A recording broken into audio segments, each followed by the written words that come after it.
José, Padre amoroso de mi Señor Jesús, Dios te exalta por ser su siervo más humilde.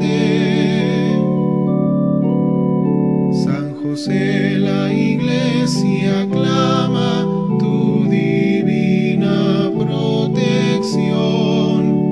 Ven y llévanos a su reino de amor. José, hijo de David, justo y fiel esposo de la Virgen María, Dios te eligió para ser su custodio.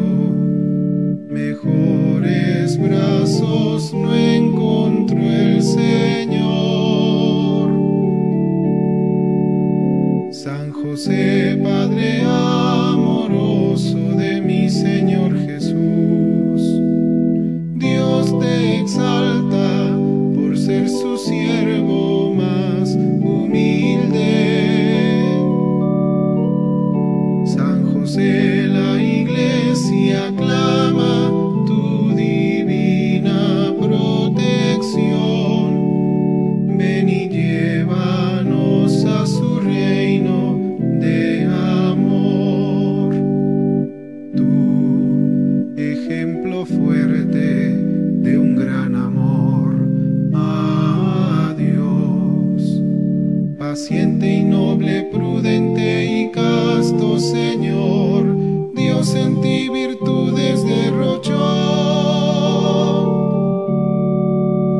San José, Padre amoroso de mi Señor Jesús, Dios te exalta por ser su siervo más.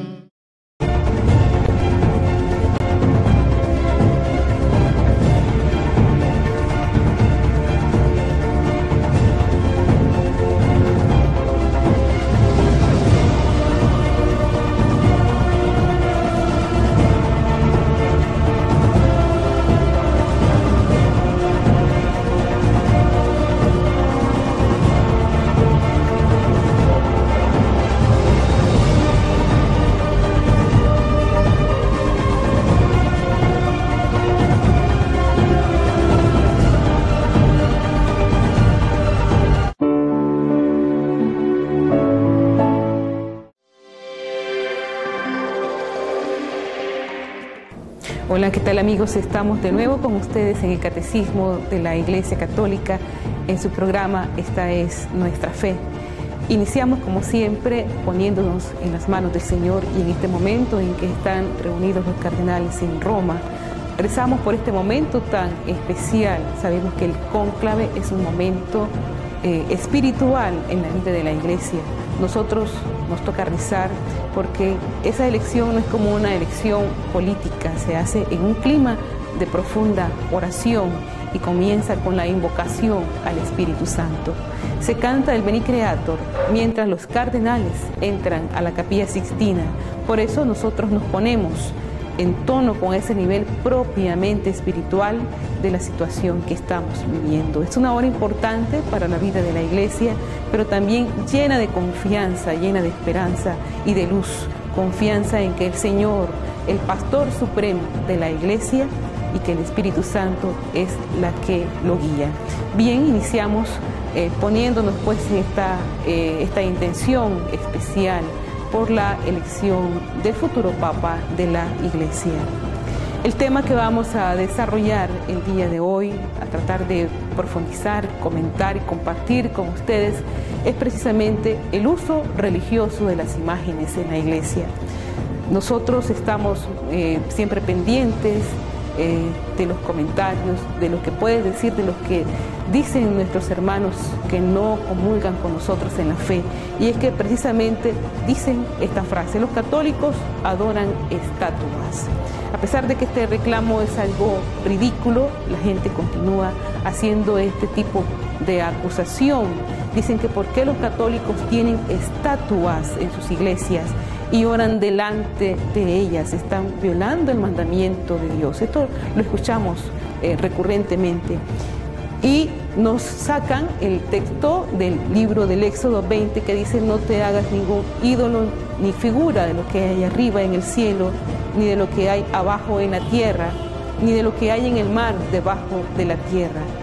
Y realmente el pueblo cometió un gran pecado al hacerse un dios de oro. Estos son los títulos de los textos bíblicos que recurrentemente están sacando para acusar a los católicos. Con esta frase: los católicos adoran estatuas. Vamos a tratar entonces de examinar los argumentos fundamentalistas de orden contra la antigua práctica cristiana de usar imágenes, y proveerá una respuesta bíblica a estos argumentos, mostrando la evidencia en las Escrituras para esta práctica. Primero señalaremos que es correcto advertirle a la gente contra el pecado de la idolatría, pero la acusación de que los católicos son idólatras porque tienen imágenes de Cristo y los santos es completamente incorrecto. Por eso es que titulamos el tema de hoy: el uso religioso de las imágenes, estando basados en un malentendido o ignorancia de lo que dice la Biblia sobre el propósito y el uso, de ambos buenos y malos, de las estatuas. Veamos, hay un escritor anticatólico que dice, declara que es un pecado tener estatuas porque Dios ha prohibido el uso de las imágenes en la adoración, y muchos de nuestros hermanos separados abrazan pues esta afirmación, y sin embargo, si ellos estudiaran las Escrituras, encontrarían que la verdad es exactamente opuesto. Veamos, mientras que nuestros hermanos citan Éxodo 20, del 4 al 5 para reforzar esta acusación, adoradores de estatuas, ellos se olvidan de numerosos pasajes donde el Señor ordena el labrado de las estatuas. Éxodo 25 del 18 al 20. Fijémonos que no nos hemos retirado mucho del contexto anterior del Éxodo 20, que dice: con 2 seres alados de oro labrado a martillo en 2 extremos, haz el primer querubín en un extremo y el segundo en el otro. Los querubines formarán un cuerpo con el propiciatorio con sus 2 extremos. Estarán con las alas extendidas por encima, cubriendo con ellas el propiciatorio, uno enfrente al otro, con las caras vueltas hacia el propiciatorio. Hay un mandato enseguida del Señor de construir estas estatuas para el uso religioso del templo. David le dio un plano a Salomón para el altar del incienso, oro acrisolado según el peso, y asimismo el modelo de la carroza y de los querubines que extienden las alas y cubren el arca de la alianza de Yahvé. Primera de Crónicas 28 del 18 al 19. Cabe notar que todo esto estaba dirigido de acuerdo en las Escrituras divinamente inspiradas. Y en Ezequiel 41, 18 describe a imágenes grabadas en el templo que dice estaban cubiertos de grabados alternados de seres alados y palmeras. Aquí tenemos entonces una conclusión. Hay un uso religioso de las imágenes. El Señor manda a construir estatuas para adornar el templo. Y veamos, durante una plaga de serpientes, en número 21, del 8 al 9, dice que Él envió a castigar a los malvados israelitas. Dios le dijo a Moisés: hazte una serpiente como esas y ponla en el asta de una bandera. Cuando alguien sea mordido por una serpiente, mire hacia la serpiente del asta y se salvará. Bien, el hecho de que uno debía mirar una estatua de bronce de una serpiente para ser sanado muestra que las estatuas podían ser usadas de manera ritual y no meramente como decoraciones religiosas. Aquí hay otra conclusión. Fijémonos en el uso religioso, en el mandato que el Señor va dando a su pueblo concretamente y en diversas etapas de manera pedagógica, metodológica, como a manera de enseñanza. Los católicos usan estatuas, cuadros y otros sujetos artísticos para recordar a la persona o la cosa que representa. De la misma manera que para recordar a nuestra mamá nos servimos de fotografías, así los católicos para recordar el ejemplo de los santos se sirven de imágenes. Entonces tenemos aquí que se utilizan a manera de uso catequético para recordar, para hacer memoria del testimonio de estas personas que han dado acerca de su fe. E inmediatamente nos trae a la imagen, a la mente, aquella persona que dio testimonio de su fe a través de una imagen, a través de una estatua, y no necesariamente se le está adorando. Los católicos también usan estatuas como herramientas para enseñar. Aquí está el uso pedagógico de las imágenes. En la iglesia primitiva eran especialmente útiles para la instrucción de las personas que no sabían leer, y muchos protestantes o hermanos separados tienen ellos mismos cuadros de Jesús, notémoslos, y otros cuadros bíblicos en sus escuelas dominicales con el propósito de enseñar a los niños, especialmente a aquellos que no han aprendido a leer. Los católicos también usan para conmemorar algunas personas y eventos muy parecidos a las escenas tridimensionales de la natividad que usan pues las iglesias de nuestros hermanos separados. Si uno midiera a los hermanos separados con la misma regla, entonces usando estas imágenes grabadas, ellos estarían practicando lo que ellos mismos acusan a los católicos de idolatría, que es la manera de practicar. Pero el hecho es que no hay actos de idolatría en estos casos. Tenemos que estar conscientes de eso. Nosotros los católicos debemos de amar nuestra fe, defender nuestra fe y estar conscientes que no cometemos la idolatría ante las imágenes. Dios prohíbe la adoración de imágenes, pero no prohíbe la hechura de imágenes en general. Si así lo hiciera, todas las películas, videos, fotos, escenas de pesebres, cuadros, dibujos y toda clase de cosas estarían prohibidas, puesto que esas también son imágenes. Veamos a continuación un video que nos ilustra más o menos el uso de las imágenes en el Antiguo Testamento.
Otro tipo de acusación que nos hacen nuestros hermanos separados que no comulgan con nuestra fe o con nuestras prácticas es precisamente que dicen a veces donde Dios dijo con respecto a las estatuas: no te inclines delante de ellos, que nosotros nos inclinamos ante las estatuas, puesto que muchos católicos se inclinan o arrodillan frente a las estatuas de Jesús y de los santos. Los anticatólicos confunden la veneración legítima a una imagen sagrada con el pecado de idolatría. La realidad es que en Deuteronomio 5:9 no le ayuda el argumento de un anticatólico. Primero, recordar que si bien es cierto que la genuflexión puede ser usada como una postura en la adoración, no toda genuflexión es adoración. Esto es importante.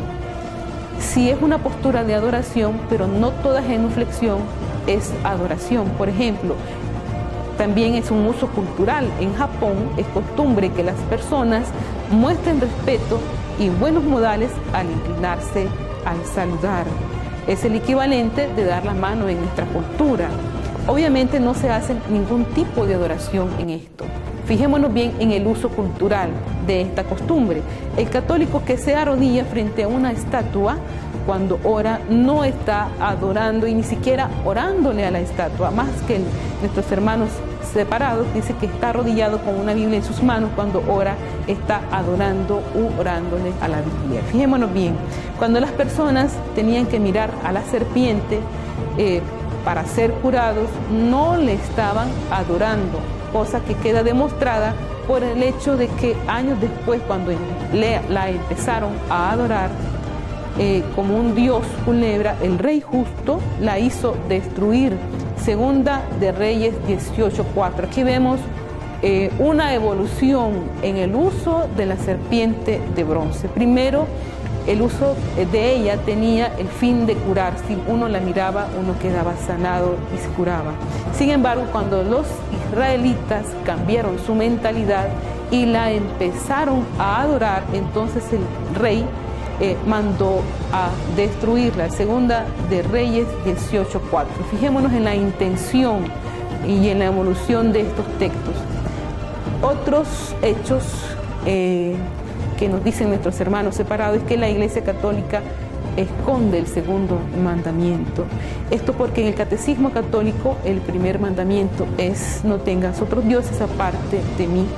Y el segundo: no hagas mal uso del nombre del Señor tu Dios. Argumentan que los católicos han eliminado la prohibición de la idolatría para poder justificar su uso de las estatuas religiosas.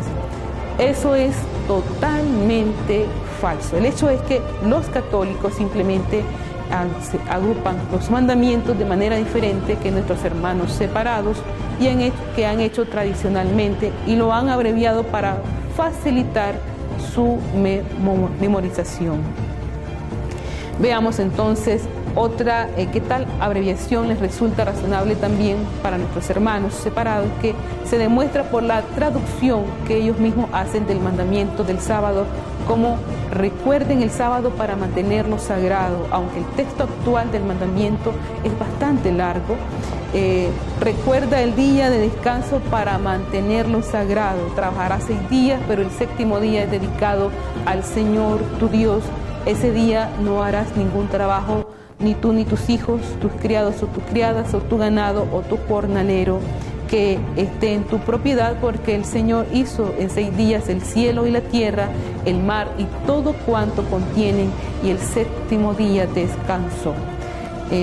Martín Lutero reconoció que las declaraciones: no tendrás otros dioses delante de mí y no te hagas ningún otro ídolo o figura de lo que hay arriba en el cielo, etcétera, lo continúa en el texto, son en realidad 2 partes de un mismo mandamiento, y las abrevió a: no tendrás otros dioses delante de mí. El Catecismo de la Iglesia Católica explica que la división y la enumeración de los mandamientos han variado en el curso de la historia. El presente catecismo sigue la división de los mandamientos establecidos por San Agustín, la cual se ha hecho tradicional en la Iglesia Católica.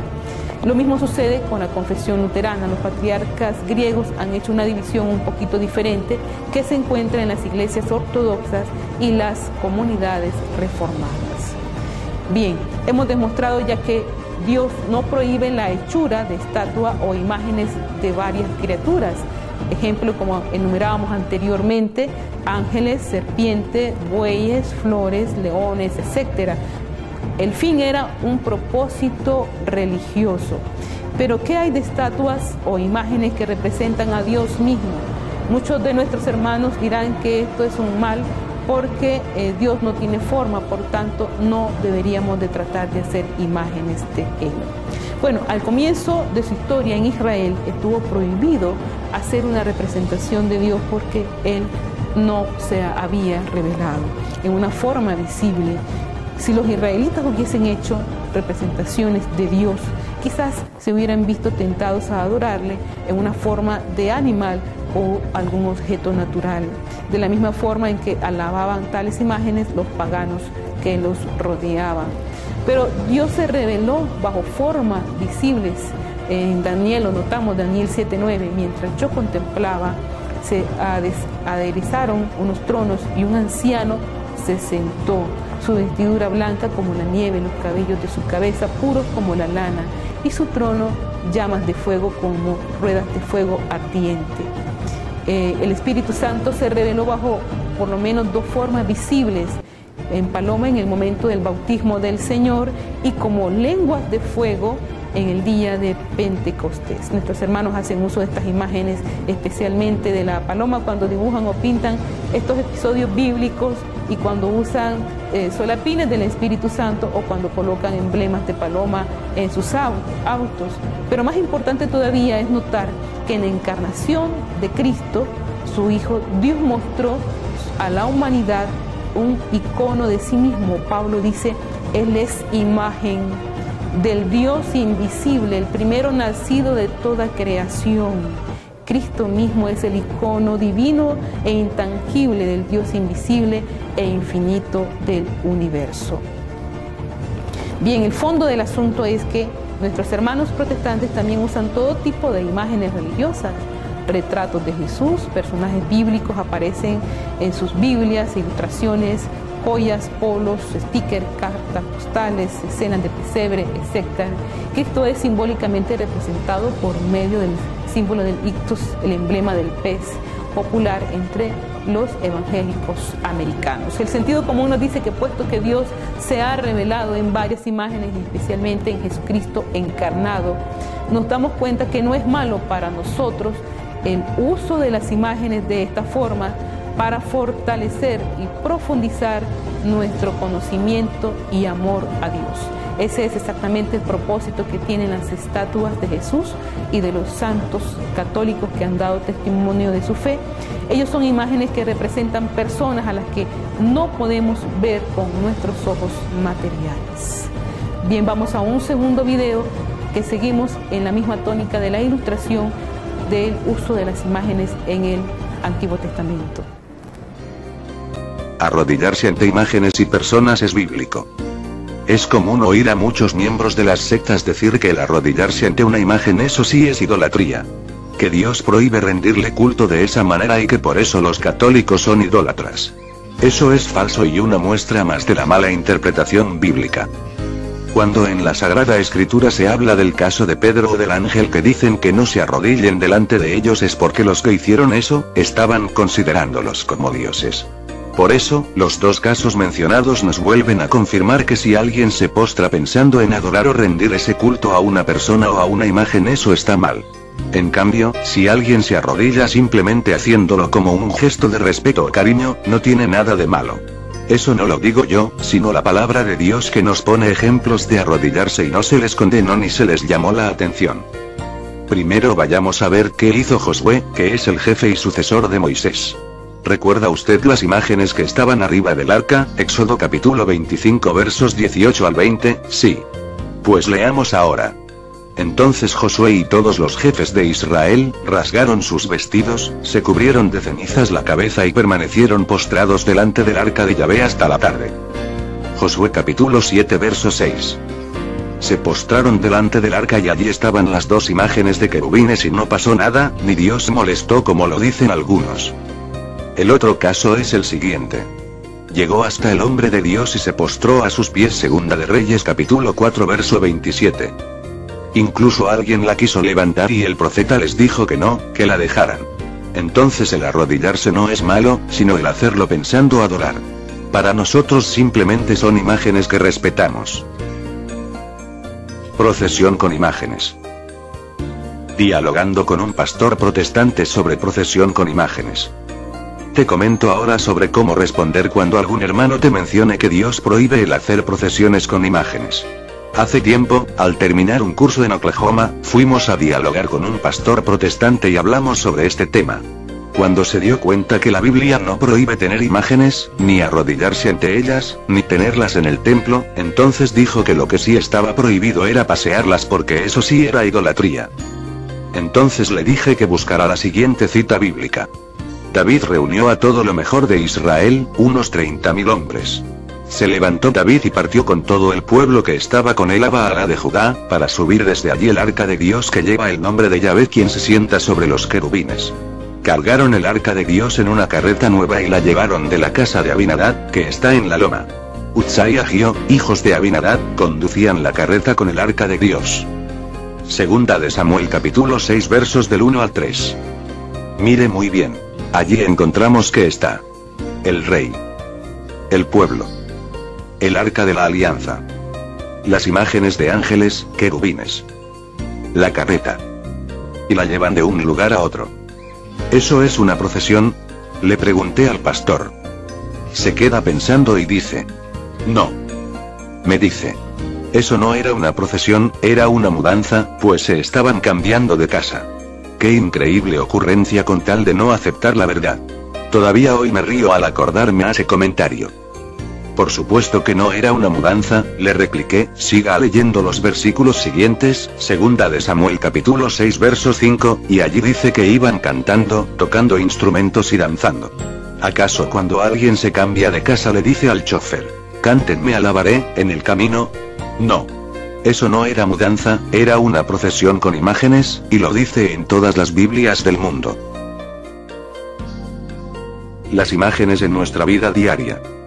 Ahora bien, hermanos, en nuestros tiempos vemos por todos lados imágenes y estatuas.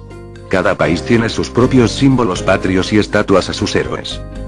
En nuestras casas tenemos cuadros que representan la imagen de alguna persona. Tengo en mi velador, por ejemplo, una foto de mi madre que ya está en el cielo. Y contemplando esta foto me acuerdo de ella. Incluso puedo colocar esta foto en un lugar bien bonito y adornarlo con una flor y una velita, y si alguien viene a mi casa de visitarme y me dice, refiriéndose a la foto: ¿qué mono más feo?, por supuesto que me siento muy ofendido. Así también tenemos cuadros e imágenes en nuestras capillas que representan algunas personas religiosas, como la Virgen María, la Madre de Jesús, algún santo patrono de nuestros pueblos. Y ningún católico va a pensar que estas imágenes son ídolos o falsos dioses. Estas imágenes simplemente nos hacen pensar en el mismo Jesús o en tal o cual santo que está en la presencia de Dios y nos ayudan a pensar en la belleza de Dios. La Iglesia Católica acepta el respeto y la veneración a estas imágenes en nuestros templos, pero nunca ha enseñado la adoración a una imagen. A veces, dicen los hermanos de otra religión que nosotros adoramos a las imágenes. Están muy, pero muy equivocados y debemos, eso sí, perdonarles sus expresiones. La Iglesia Católica acepta que guardemos imágenes o cuadros en nuestros templos siempre que no sea en forma exagerada. ¿Qué quiero decir con ello? Quiero decir que a veces nuestras iglesias parecen una exposición de santos y en algún caso están tan mal colocados, que no hay espacio ni para la imagen de Cristo. Ahí sí que exageramos. Por eso el Concilio Vaticano pidió que no se repitiera más de una imagen por cada santo y que el lugar central de la iglesia, a ser posible, esté reservado siempre para la imagen de Cristo. ¿Está claro, entonces, que nunca podemos dar culto de adoración a una imagen, nunca podemos ponernos de rodillas delante de una imagen para adorarla, pero sí podemos ponernos de rodillas ante una imagen para pedir perdón por nuestros pecados y para suplicar que el santo interceda ante Dios por nosotros? En todas estas discusiones, hermanos míos, guardemos el amor. ¿Quién eres tú para juzgar a tu hermano? Santiago 4:12. Cada uno puede arrodillarse en cualquier parte para invocar a Dios, en el patio de su casa, en el campo. En la noche antes de acostarse uno puede arrodillarse delante de un crucifijo para así hablar con Dios. A veces hay gente que piensa que tal imagen es milagrosa y le atribuyen un poder mágico. Debemos corregir estas actitudes y explicarles que solo Dios hace milagros. Por supuesto aceptamos que Dios puede actuar por intercesión de los santos. Hermanos, no aplastemos la fe de nuestros hermanos que tal vez tienen poca formación cristiana, no critiquemos y no hablemos mal de otros. Ofender al hermano es un pecado muy grave. Es triste constatar el lenguaje ofensivo de nuestros hermanos evangélicos hacia los católicos. Tratemos de devolver bien por mal.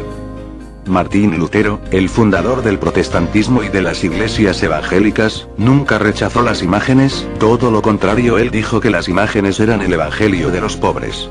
¿A quién de nosotros no le gusta contemplar un lindo cuadro o una hermosa imagen?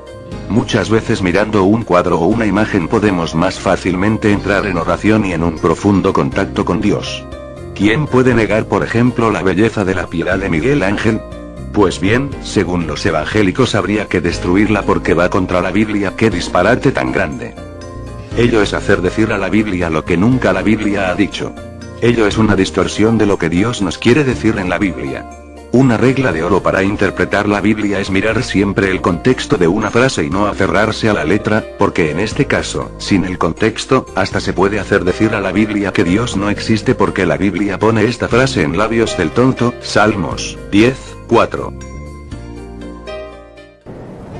Desde los tiempos de los apóstoles, en la Iglesia Católica ha condenado clara y consistentemente el pecado de la idolatría. La Iglesia primitiva de los primeros padres nos advierte contra este pecado, y los concilios de la Iglesia también se ocuparon sobre este tema.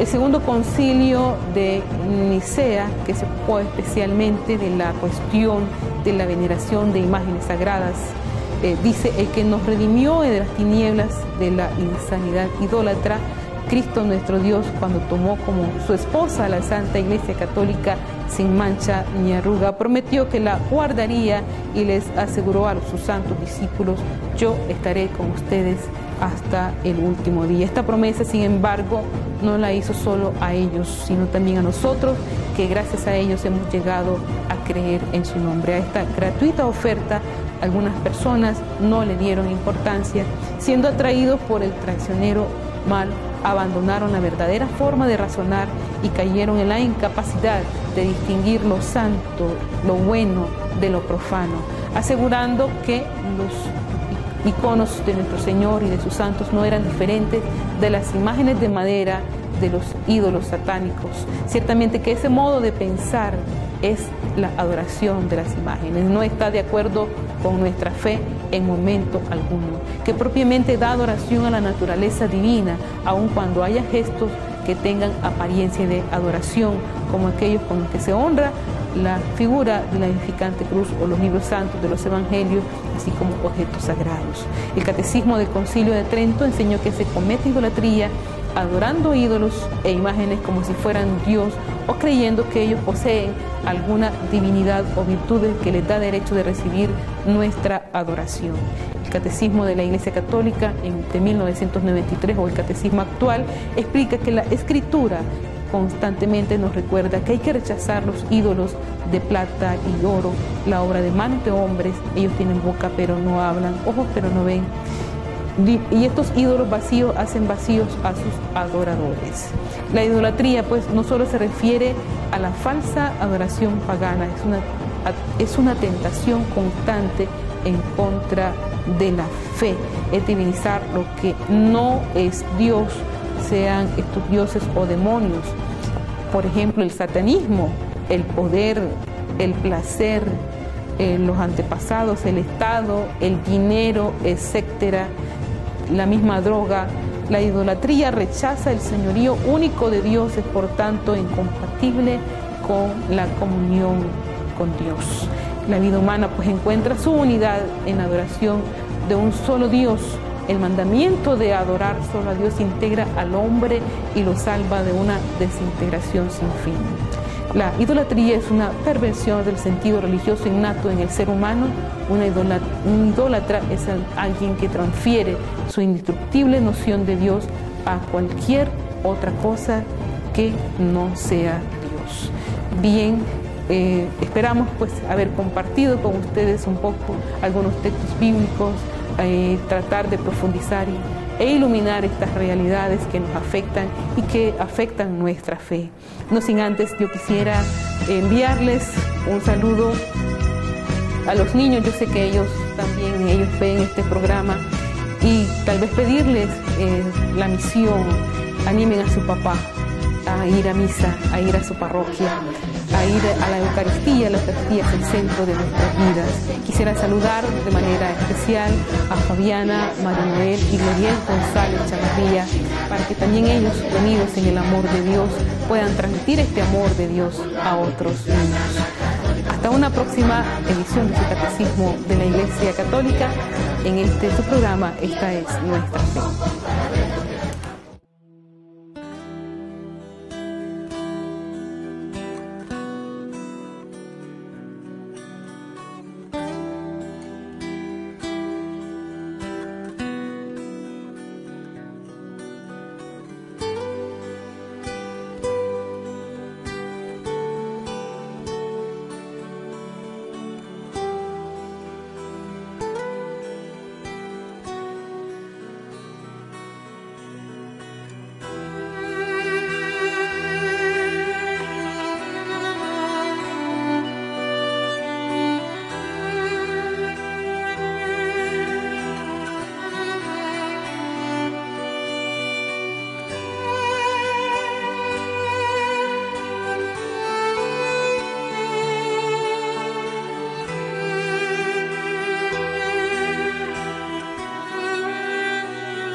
Spiritus,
Nuestra familia está formada por muchas razas, jóvenes y viejos, ricos y pobres, hombres y mujeres, pecadores y santos. Nuestra familia se ha extendido a través del mundo por siglos. Con la gracia de Dios comenzamos hospitales, establecimos orfanatos y ayudamos a los pobres. Somos la organización caritativa más grande del mundo. Educamos más niños que cualquier otra institución académica o religiosa. Desarrollamos el método científico y fundamos el sistema universitario. Defendemos la dignidad de la vida humana, el matrimonio y la familia. Ciudades llevan los nombres de nuestros venerados santos que navegaron un camino sagrado ante nosotros. Guiados por el Espíritu Santo, compilamos la Biblia. Somos transformados por la Sagrada Escritura y la tradición que nos han guiado por 2000 años. Somos la Iglesia Católica. Con más de 1 billón en nuestra familia, compartiendo los sacramentos y la plenitud de la fe cristiana. Por siglos hemos rezado por ti y por el mundo cada vez que celebramos la Santa Misa. Jesús mismo sentó las bases de nuestra fe cuando le dijo a Pedro: Tú eres Pedro y sobre esta roca edificaré mi iglesia. Los de Pedro han guiado a la Iglesia Católica con amor y verdad. Y en este mundo lleno de caos, problemas y dolor, es reconfortante saber que algunas cosas permanecen consistentes, verdaderas y fuertes. Nuestra fe católica y el amor eterno que Dios tiene por toda la creación.